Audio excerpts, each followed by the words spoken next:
Hai Velas, dengan Flo dan Glow di sini. Ketemu lagi di channel Dear Vel. Apa kabarnya kalian? Episode kali ini datang dari negara Irak. Sejumlah ulama Irak membuat gadis-gadis tak berdaya menjual diri dalam skema kawin kontrak. Langsung aja ke cerita selengkapnya, yuk!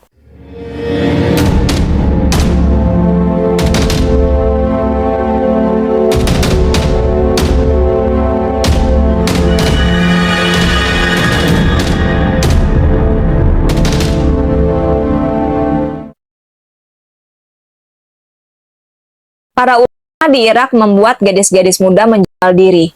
Itulah temuan investigasi BBC News Arabic mengenai praktik Syiah tentang kawin kontrak. Investigasi rahasia ke sejumlah kantor urusan pernikahan yang dikelola para ulama di dekat beberapa tempat suci paling penting di Irak menemukan bahwa sebagian besar ulama yang didekati oleh tim BBC bisa menyediakan jasa kawin kontrak untuk waktu yang sangat singkat, sesingkat 1 jam saja, agar bisa berhubungan intim. Beberapa di antaranya bisa mengawinkan dengan gadis kecil berusia 9 tahun. Mereka juga menawarkan pasukan perempuan dan gadis di bawah umur sebagai pengantin dalam kawin kontrak. Dokumentasi ini memperlihatkan bahwa ulama ini berperan sebagai gerbong sekaligus pemberi restu keagamaan atas praktik kekerasan seksual terhadap anak-anak. Kawin kontrak. Kawin kontrak atau nikah mut'ah adalah praktik keagamaan kontroversial yang digunakan untuk melangsungkan pernikahan sementara di mana sang perempuan mendapatkan bayaran. Di negara-negara mayoritas Sunni, praktik yang sama disebut dengan kawin nisyah. Praktik tersebut sebelumnya dilakukan untuk memungkinkan seorang pria memiliki istri ketika sedang bepergian. Akan tetapi, kini hal itu dilakukan agar laki-laki dan perempuan dapat melakukan hubungan intim selama jangka waktu tertentu. Masalah kawin kontrak memecah pendapat para cendekiawan, di mana sebagian mengatakan hal itu melegitimasi prostitusi.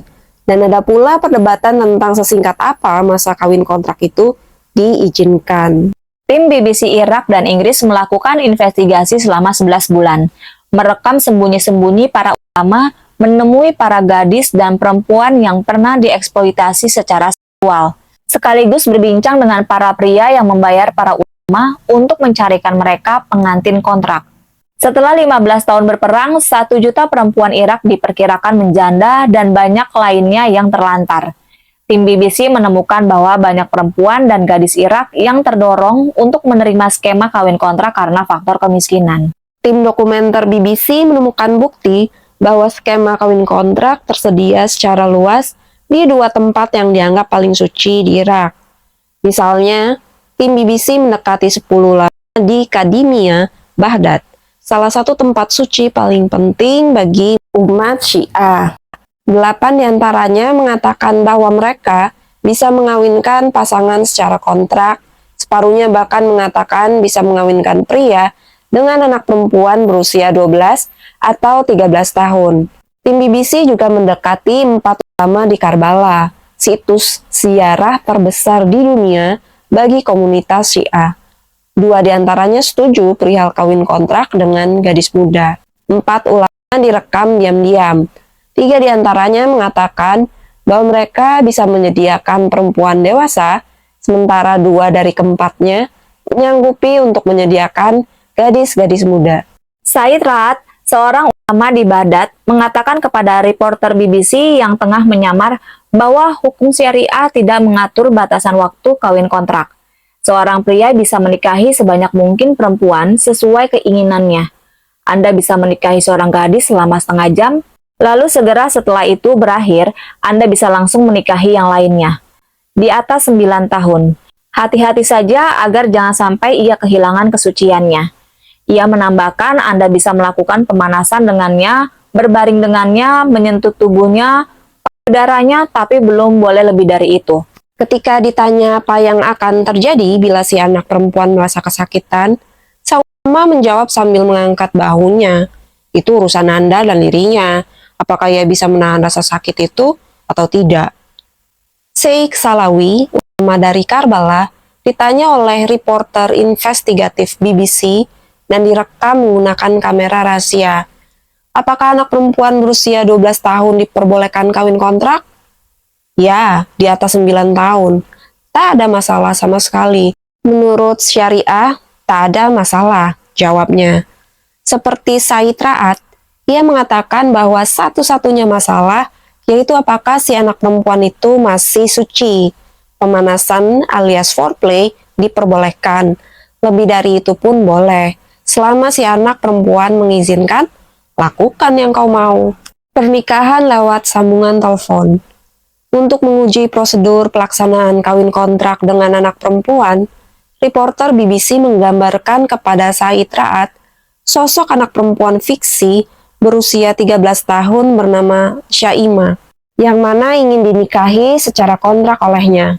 Pada kenyataannya, sosok Syaimah diperankan oleh seorang kolega di BBC. Said Ra'ad tidak meminta dipertemukan atau berbicara dengan keluarga Syaimah. Sambil duduk di dalam taksi bersama reporter BBC yang sedang menyamar, ia setuju untuk menikahkan Syaimah dan sang reporter melalui sambungan telepon. Ia bertanya kepada Syaimah, apakah kamu setuju Syaimah untuk memberi saya izin menikahkanmu dengannya? Dan bahwa ia akan membayar uang 150.000 dinar untuk 1 hari? Di akhir percakapan telepon itu, ia mengatakan, sekarang kalian berdua sudah menikah dan karenanya halal untuk bersama. Ia memasang tarif $200 atau 2,8 juta kepada reporter BBC atas jasanya yang telah menikahkannya dengan Syaimah yang dilangsungkan hanya selama beberapa menit. Ia pun tidak menunjukkan sama sekali kepedulian atas keselamatan gadis fiksi berusia 13 tahun tadi. Seorang pria menikah yang secara rutin menggunakan skema kawin kontrak untuk berhubungan badan dengan para perempuan yang ditawarkan ulama itu mengatakan kepada BBC bahwa gadis 12 tahun sangat berharga karena ia masih segar. Geli banget ya. Harganya akan mahal, mulai dari 7 juta, 9,8 juta, sampai 11,2 juta. Dan itu yang hanya bisa didapatkan ulama. Ia percaya bahwa ia memiliki alasan agama untuk perilakunya ini. Jika seorang pria yang religius mengatakan kepadamu bahwa kawin kontrak itu halal, maka itu tidak terhitung sebagai dosa. Aktivis hak-hak perempuan Yanar Mohammed yang mengelola jaringan rumah perlindungan bagi perempuan di seluruh Irak mengatakan bahwa gadis-gadis itu diperlakukan seperti cenderamata ketimbang manusia. Menggunakan cenderamata itu dengan cara-cara tertentu diperbolehkan. Akan tetapi, kesucian itu dijaga untuk penjualan besar yang akan dilakukan di masa depan. Penjualan besar yang ia maksud adalah ikatan pernikahan. Ketika kesucian seorang gadis sudah hilang, maka ia dianggap tidak layak dinikahi dan bahkan beresiko dibunuh oleh keluarganya sendiri karena membawa aib bagi mereka. Selalu para gadis dan perempuan yang harus membayar harganya. Menjadi gemo. Tim dokumenter BBC merekam sembunyi-sembunyi pembicaraan dengan para ulama di mana mereka mengatakan bahwa mereka bersedia menyetok gadis-gadis muda. Tim BBC juga menggunakan testimoni seorang anak perempuan yang menduga keras bahwa dirinya dijual oleh seorang ulama yang pengakuannya didukung oleh sejumlah saksi lain. Tim BBC secara diam-diam merekam seorang ulama yang memperlihatkan kepada reporter mereka yang sedang menyamar seorang perempuan yang ia dapatkan untuk tawaran kawin kontrak selama 24 jam. Pada dasarnya, ulama itu berlaku sebagai seorang germo.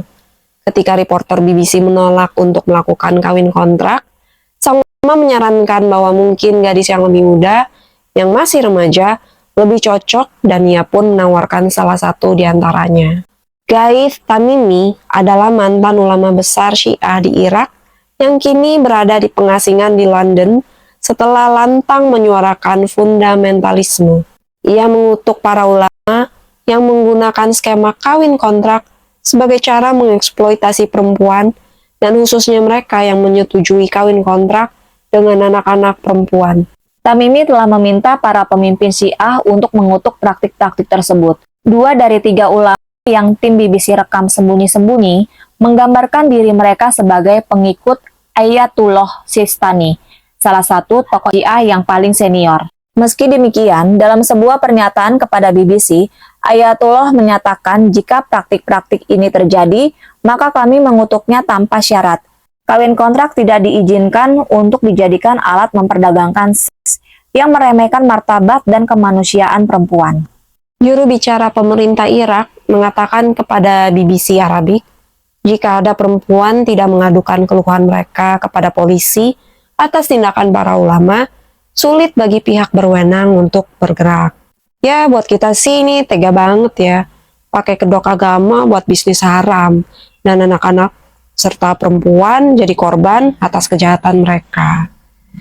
Oke, sekian bahasan kali ini. Sampai ketemu lagi di video selanjutnya. Bye-bye!